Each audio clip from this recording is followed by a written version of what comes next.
Welcome to Chatting It Up with CJ Live Interview Podcast, where conversations come alive. At Chatting It Up with CJ, I believe in the power of authentic conversations. That's why I create a safe space for my guests, whether they're a political figure, church representatives, or a local entrepreneur, to share their stories and passions. Approaching each conversation with an open heart and attentive ears, I delve into the guests' stories to understand their perspectives deeply, fostering a connection between them and you, the audience. Experience the essence of passion, diverse viewpoints, meaningful engagement, profound insights, authenticity, and transparency with Chatting It Up with CJ Live Interview Podcast. Want to showcase your business? Become a sponsor and have your brand prominently featured and mentioned during one of our shows for just $50.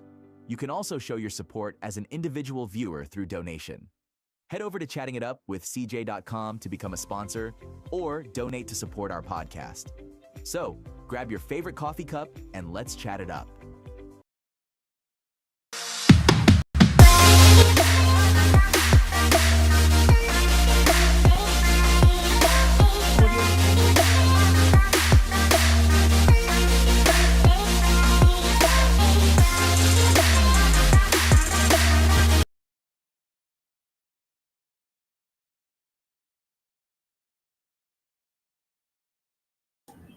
All right, hello and welcome to the show tonight. Hope everybody can hear me well. If so, please let me know. So tonight, I am lucky to have, in just a few minutes, a U.S. Senate candidate, Miss Reagan Box. So make sure to like, share, and subscribe if you haven't already. Also, drop in your location in the comments and see where you are watching from. And so, welcome to Chatting It Up with CJ. I am your host, CJ Lester.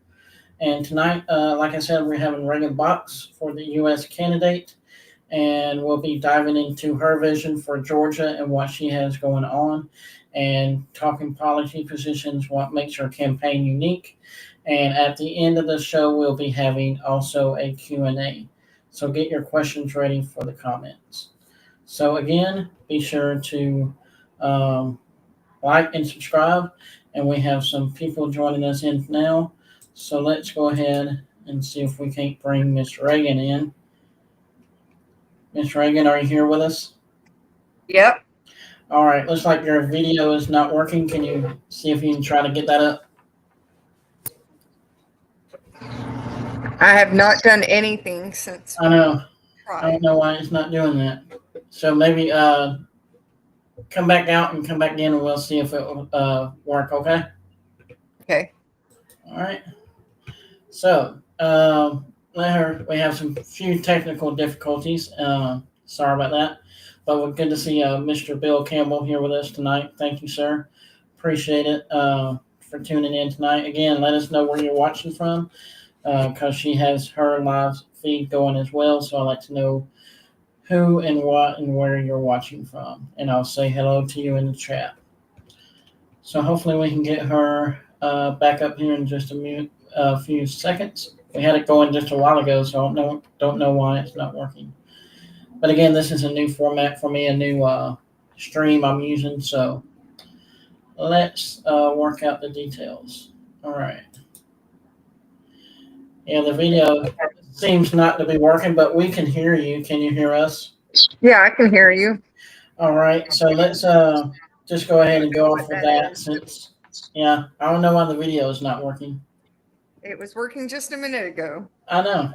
I do not know why. It might be because we have really bad storms here. Oh, okay. That may be it. So it may be the interfering with that. So let's all right. So we're just gonna go with that. Can you hear me still? Yep. All right. Sounds good. So Ms. Reagan, welcome to the show. Glad you decided to join us. And so let's start at the beginning. Tell us, the viewers, about your background and what motivated you to run for U.S. Senate.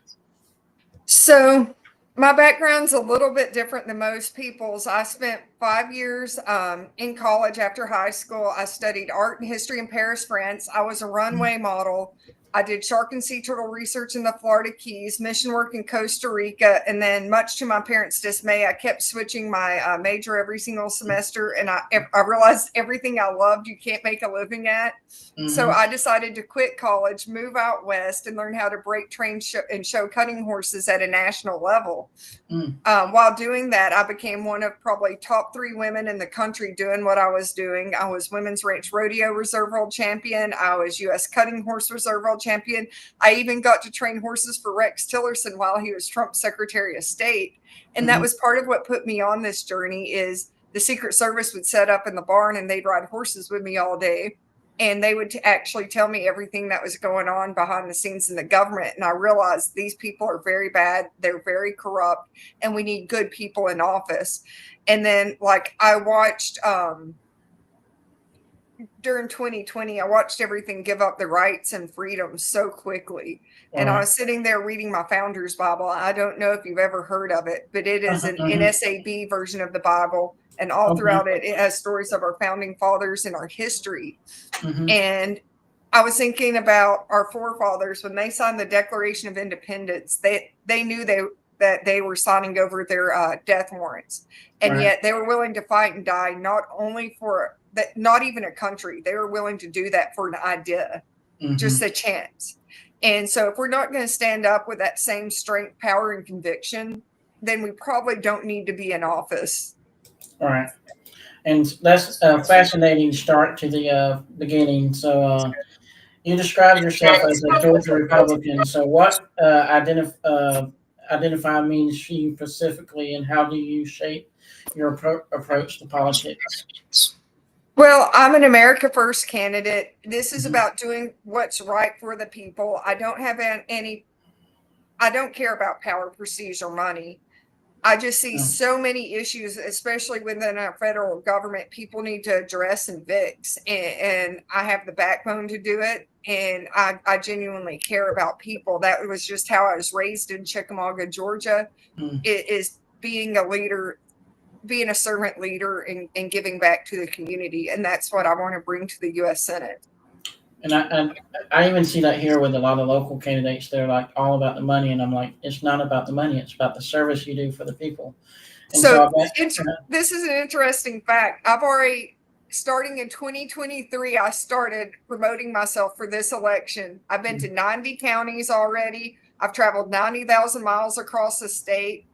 And I'm not a rich person by any means. So I'm still breaking horses to make a living as I'm doing all this. And it's just gaining momentum. And it's all God. He laid it on my heart, and I've just been obedient. And even 2 weeks ago, yesterday, Steve Bannon, one of his journalists, mentioned me in an article that I'm changing the face of Georgia politics and dragging Gen Z along behind me. Wow. And so that was a very empowering moment to me to see kind of fruition of my labor. Yeah.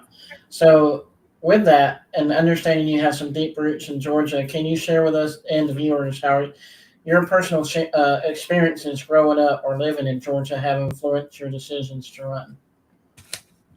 I just watch people as a whole. I've traveled all around the country, and I've been able to see how poor policy affects people. And you look at like our welfare laws. Yeah. It has a ripple effect on our society, because inadvertently, because of the way the law is written, that we have incentivized these young women to stay single and keep having children. Therefore, we've broken apart the American family just because of poor law. Right. And so, you know, we've all read the studies of what happens to these children in fatherless households. We know they do more poorly in school. They have anger issues. And this carries on through the rest of their life. And this is all through poor government policy. Yeah. And so with that, let's talk a little bit about policy. What are your top 3 legislative priorities if you're elected to present to the Georgia Senate? So I actually have 5 that I'm pretty adamant on. First of all, we all love what Trump's done. We love what he's done through executive order. But if we don't elect not only Republican, but America First Republicans that will codify this into law, The next Democrat president's going to switch everything over. So I want to codify everything into law. Secondly, it's welfare reform and Social Security reform. I also want to do medical and pharmaceutical price gouging. Being involved with animals and livestock, I can tell you they're screwing over the American people royally. And I also want to start bringing the rule of law back to our nation by impeaching these judicial activist judges that are overreaching their boundaries. Yeah, that's a good start. And so Georgia has seen some tremendous economic growth lately, and especially in the tech and film industry. So how do you plan to support and continue an economic development while addressing those challenges that you mentioned with inflation and hitting the families hard? So, we need to look at our port system. We have 3 major ports here in Georgia. We need to make sure they're dredged out and deep enough for the big ships to get in. We also need just basic ideas. Like, to me, being in agriculture, we need to bring agriculture back to Georgia. And this is crazy. Most people don't realize this, but Georgia, you need 1 acre per cow usually because of the rainfall we get. Now, we all think Texas is the livestock capital of the United States, but it takes anywhere from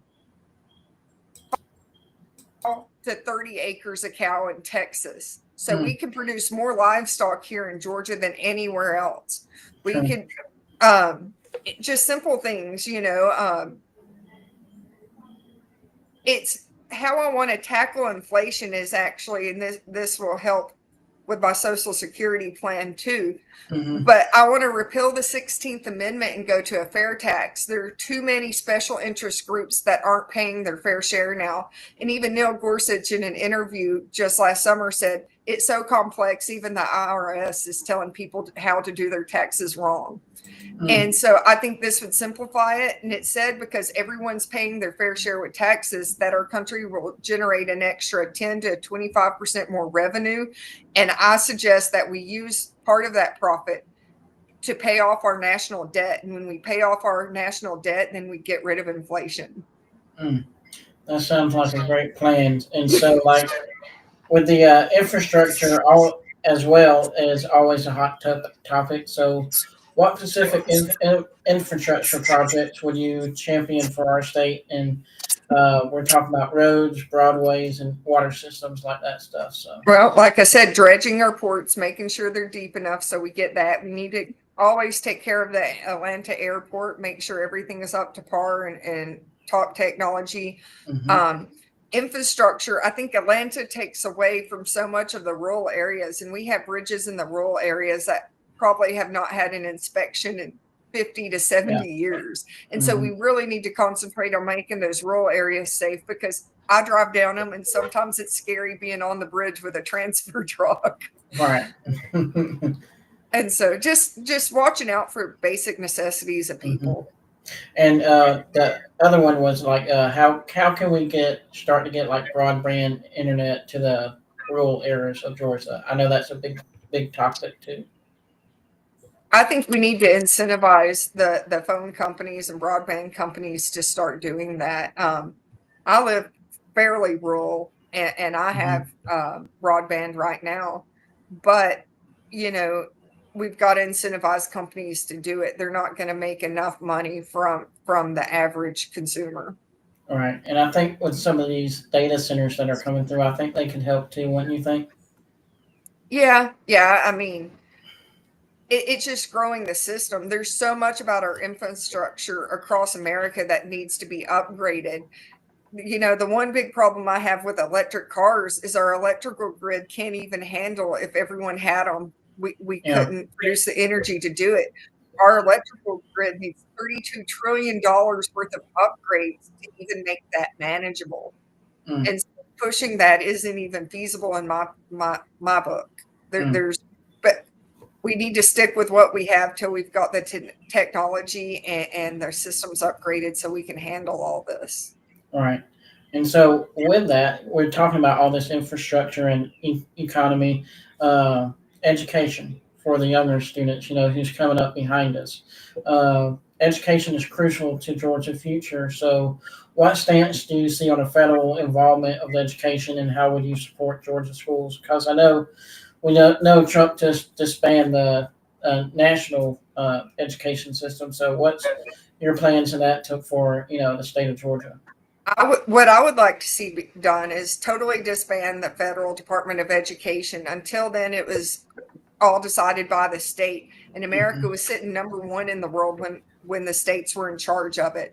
Now I think we're 42nd in the world as far as education goes.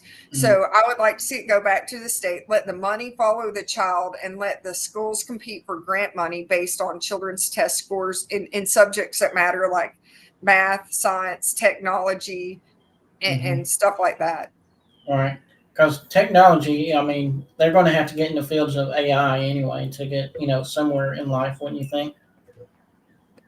Get into some sort of technology. They're going to have to know things. But at the same time, not everyone's meant for those college skill jobs. And a lot of these skilled labor jobs, trade jobs, you can make anywhere from 60 to 120,000 a year, which I would love that.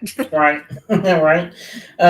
So let's address some current national issues. And so, with being Trump, how would you work with his administration to address the needs of Georgia to bring Washington, D.C. here?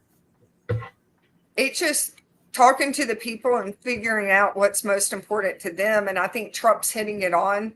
Everyone's worried about what's going on at the border, and he's got solutions. But I think we need to be more proactive. Me personally, I'd like to see the military start going after the cartel, because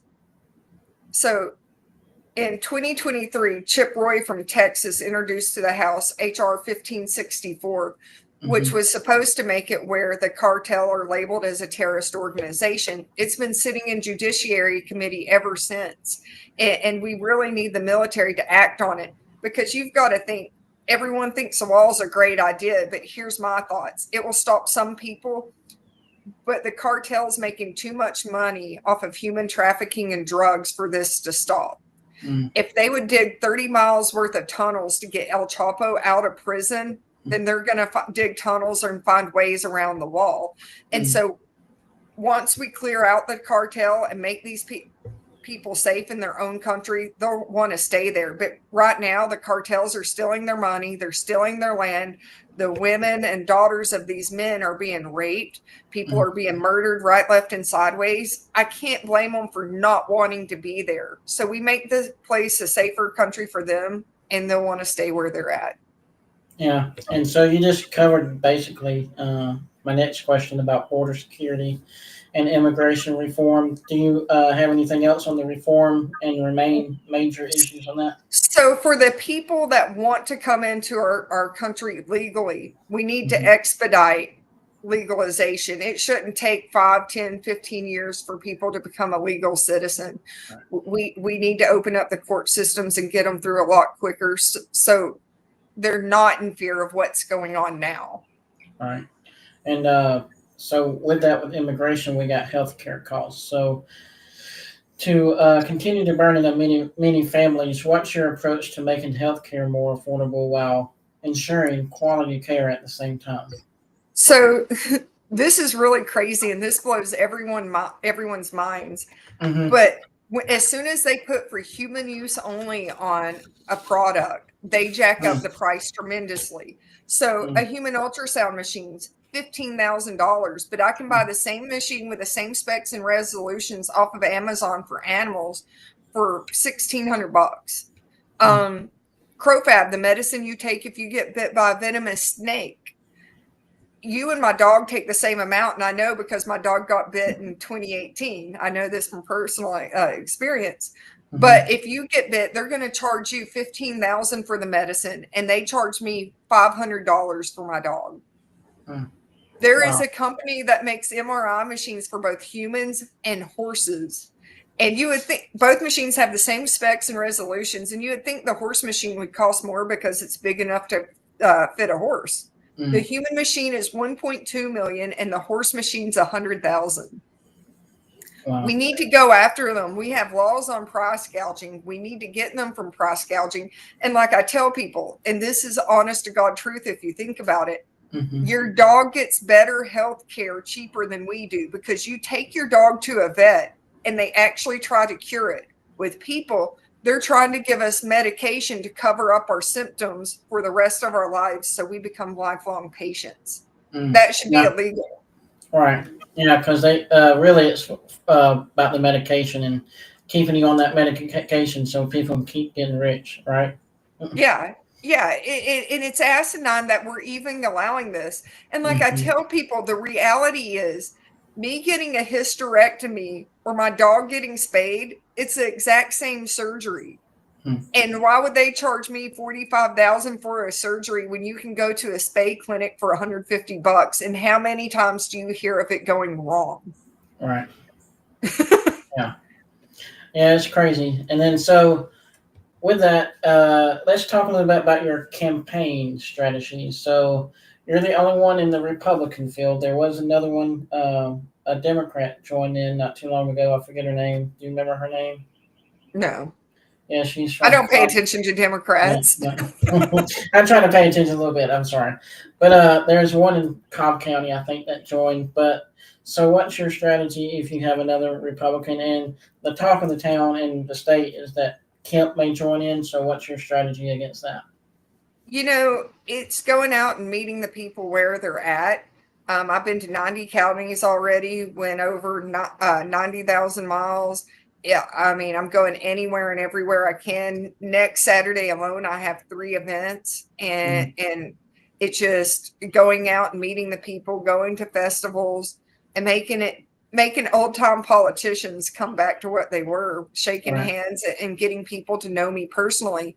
And a great thing about me and my campaign, and I didn't think about it when I entered, is I was named after Ronald Reagan.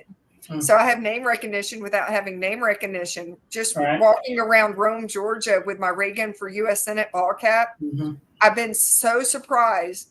There's like this one black guy with dreadlocks to his rear, and he reeked of marijuana. And he saw my hat and he goes, I hadn't seen that name in a while. And I go, hi, my name's Reagan. I'm running for U.S. Senate. And he said, what do you stand for? And all I said was, no more money to countries like Ukraine as Americans are hurting. He gave me a high five and a hug, said, give me all your information you have. I'm going to give it to my friends and family. I'll vote. Awesome. And so I think that's one thing we're missing as a Republican Party. We're afraid to go out and speak to groups that we may not fit. But I think everybody's hurting. The Democrats are seeing the system collapsing on them. They're having trouble making ends meet, just like we are. And so just talk to them about the stuff we have in common. Don't worry about the different stuff right now. Yeah, I agree. And that's what part of this show and my show is about, is chatting it up with CJ. It's like having a conversation with your local, state, and national leaders and just finding ways to come to a common ground. Yeah. I mean, everyone's having trouble right now. It doesn't matter if you're Democrat or Republican. They can see the corruption in the system from both Republicans and Democrats. They're ready for someone just to stand up and be a leader. And I think that's where Trump was so pivotal in all of this. He stood up and he was that leader. And now they're looking for more leaders that will just fight for the people. Right. And so since Georgia has become that true battleground state, and I think our main areas we probably need to focus on is like Metro Atlanta, and that because I think we pretty much got South and North covered. We need to focus on that Metro Atlanta area. So how do you think we can win both the rural areas and Metro Atlanta areas? So I think we need to work with the Frederick Douglass Foundation. I spoke with the president over that foundation, and he's already done all the door knocking in Atlanta and Metro Atlanta. He knows every single house that said, if we can find a good Republican candidate, we'd flip. And we need to focus on that. I want to have like community barbecues where they get to meet me and actually talk and see that I'm human and I actually care. I think that's the biggest thing. People don't feel like their politicians are listening to them. And I think something's that simple. just to sit there and listen to what's going on in their lives. Right. And it's really not hard. It's just caring about people. Mm-hmm. And that's pretty much all politicians especially do, is care and serve the people. And not they have forgot to be servant leaders, mm-hmm. though. That is the Right. biggest thing that really bothers me. And I Mm-hmm. won't say the politician's name, but he came up and introduced himself to me last year. And he went, I've never seen anyone work this hard to get elected. And I went, well, that could be part of the problem. Mm-hmm. And you think about it, like I tell people, I'm willing to work for your vote, and they want to buy your vote. They Mm-hmm. want to spend commercials. They want to put out push cards, but they don't want to meet face to face with people. Right. They don't. And they get to stay in that seat and this get comfortable and don't want to get out of it. So it's time for a change. And how do you, with that, how do you feel about term limits? I've already signed a pledge for term limits. If we had people like our founding fathers in office that were good and had integrity, we wouldn't need it.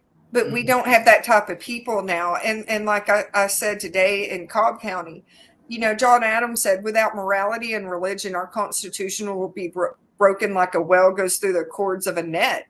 And that's where we're at as a nation. Both sides have been corrupt. Both sides weren't thinking pure thoughts when they wrote laws. They were looking for loopholes. They were looking for ways to launder money. And we can see that with all the Doge findings. And, you know, it's just, we've got to start looking at our politicians' hearts and souls more than anything else. Yeah, I agree. And then, so what is your relationship with other Georgia Republican leaders, and how would you work with our congressional district if elected? I'll come there and speak anytime. I'll listen to you on the issues you have in your area. I'm not from there. I haven't spent a lot of time in the 13th, I'll be honest.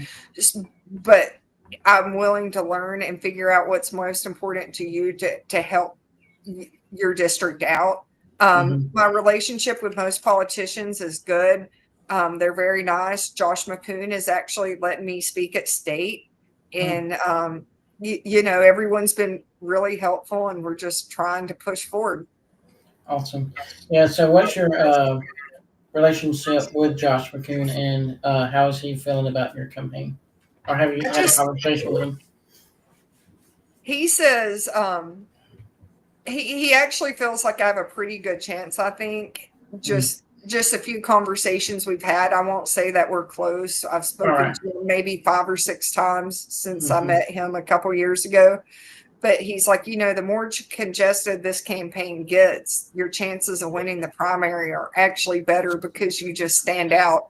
I know you can't see in the video, but like, I'm a 6 foot tall blonde, used to be a runway model, and there's no one really like me in Georgia. All right. And so I do appreciate you taking your time to be out with us. I know you're a busy woman now, campaigning all over the state of Georgia. And I do welcome you sometime down here the 13th whenever we have a meeting or anything else going on. I'll send out an invitation to you. We're having actually Josh McCoon and Takosha Swan at our meeting this Monday at the Rockdale Republican Party. So anything before we wrap up, and anything you'd like to tell your viewers or our viewers before you go? So y'all had the big chemical fire there. That's where y'all are at. See, and something needs to be done about that. That company that had the chemical fire has had several throughout the years, and this is the stupidity of it. Their safety system was set up to sprinkle water over the chemical fire, but the chemicals that caught fire they're reactant to water. So that was kind of it made it even worse. I'm like, right, I know. I'm not a rocket scientist, but I know chemistry enough to know that's not good. Exactly. Yeah, because I live like maybe a mile and a half from the place. So yeah, I live right there. So sorry about that. Right, and it had to. We had to. Go ahead. Go ahead. Oh, I was just going to say we had to cancel church and everything because it happened on a Sunday morning, right? In our, before the sun even came up. And everybody had to call because we had a shutdown of the area, and they had to cancel church that Sunday morning. Well, and that's just crazy that are safety codes for something like that, where they would allow a sprinkler system over chemicals that are reactant to water. Yeah. This doesn't take rocket scientists. This doesn't take anything but common sense. Mm-hmm. And that's what I wanted to bring you. It's just common sense. Right. That's what we need to bring back to politics is common sense, because it's done flew out the door, and all, like you said, it's care about money and do you have my vote? But only thing OSHA did was find that company $63,000. Oh wow, that's just horrendous for the people that got sick from breathing in that smoke and everything else. That's just atrocious. That was all that happened. And with the environment, the birds are just now starting to come back around. So if you know the birds are gone, you know it's not good for you. Well, like I tell people, we keep trying to play God in all of this, whether it's the mRNA vaccines, even deworming our cows. So there's a rancher, I watched the YouTube video, and they noticed their birds and everything was gone. Like they didn't have the ecosystem they used to have. And so they were like, I bet it's a dewormer, because most ranchers deworm their cows on a monthly or bi-monthly basis. And so what happens, the dewormer's poured on the cow. When the cow uses the restroom, it kills the beetles and worms and grubs and stuff that break down the manure. And because there's nothing for the birds to eat now, then the birds end up dying off. We've got to pay attention to our environment and what we're doing. I don't believe in global warming like they're trying to push now, but I still think we need to be good stewards of the earth. Of course, yes, because that's what God commanded us to do. And so if somebody wanted to get in touch with you and your campaign, where should we go? You can go to my website, reaganforgeorgia.com. I've also, this is probably a bad idea, but I give my phone number out to everyone. I want to be reachable to people. It's 423-413-2291. And this is just about making America better for everyone. All right. And being that candidates that's right there in touch. And if you need something, you can get it done. Yeah. I mean, it broke my heart about a month ago. I'm going to call him a veteran, reached out to me. He was in the Iraq War. He was on a convoy, and he was the gunner on top of the truck. And the driver of his truck wasn't paying attention, ran into the truck in front of him.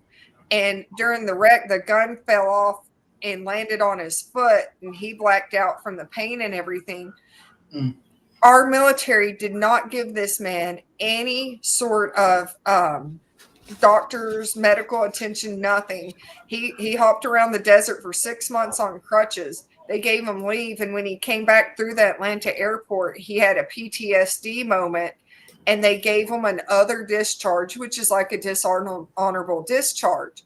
Well, because of that, this man has not been able to find work. He's been living on the streets, and he contacted me out of desperation, even though at the time he was in Arizona. And he's like, I just need help. He said he traveled to the Republican U.S. Congressman of Michigan on the last money he had, because the guy said he'd meet with him, slept out on the street in front of his office. And the guy said, oh, I don't want to meet with you. Wow.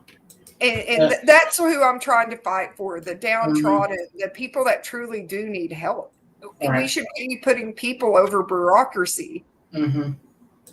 Yeah, I totally agree. And that's what I'm trying to do here in Conyers as well, because I'm running for city council here in 2 years. And I just want to be that voice for the people. If they need something, I'll be there. Well, congratulations. If you need any help or anything, just let me know. And I try to get good people in office all over the state. We've got to start lifting each other up. This is hard enough as it is without all the infighting. And what was your phone number again, so I can put that out there? 423-413-2291. All right, and I'll put that on the screen right now. And then that was her website. That is ReaganforGeorgia.com. Oh, is it? Did I have that wrong? Reagan for Senate, maybe? ReaganforGeorgia.com. I'm not seeing the messages. Oh, okay.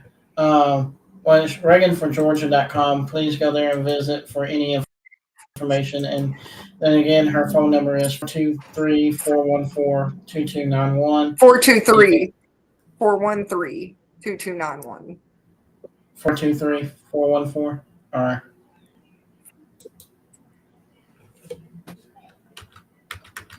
All right. What is it again? 423? 413-2291. Okay. Yeah, that's what I got. All right. So, yeah, just if you ever need a message or get in touch with her, again, she'll also be at the Georgia Republican Convention, and that's going to be June 5th and 6th, because I'll be there as well. We'd love to see you there. But that would be for delegates only, but you can come as a guest. So I thank you again for joining me, and I'm sorry about the video issue we had. I think it's my connection. We have really severe thunderstorms going over us right now. I keep looking out my window and watching trees like blowing sideways. All right. Yeah, we had some that came through, but it was just, rain. But I do appreciate you taking your time and reaching out when I reached out to you and you said agreed to come on the show. I really appreciate that. I'm doing everything I can to make this happen. I know what God put in me and put in my heart to do for the state of Georgia and America, and that's what I'm fighting for. Like I said, I guess I am a cowgirl at heart. It's not about power, prestige, or money. This is just doing what's right. Gotcha. And that's what I believe as well. So again, reach out to Reagan if you have any questions about her campaign or wanting to get involved. And we definitely need it here in the Metro Atlanta area, the 13th district. And so, yeah, just reach out with me as well if you ever need anything, or come on in here as well. Okay. Thank you. I appreciate it. Thank you for having me. Yes, ma'am. And y'all have a great evening. And don't forget to like, subscribe. I got another show coming on at 8 o'clock, and you can go to chattingitupwithcj.com and message me there. So I appreciate everybody. Thank you, and have a great night.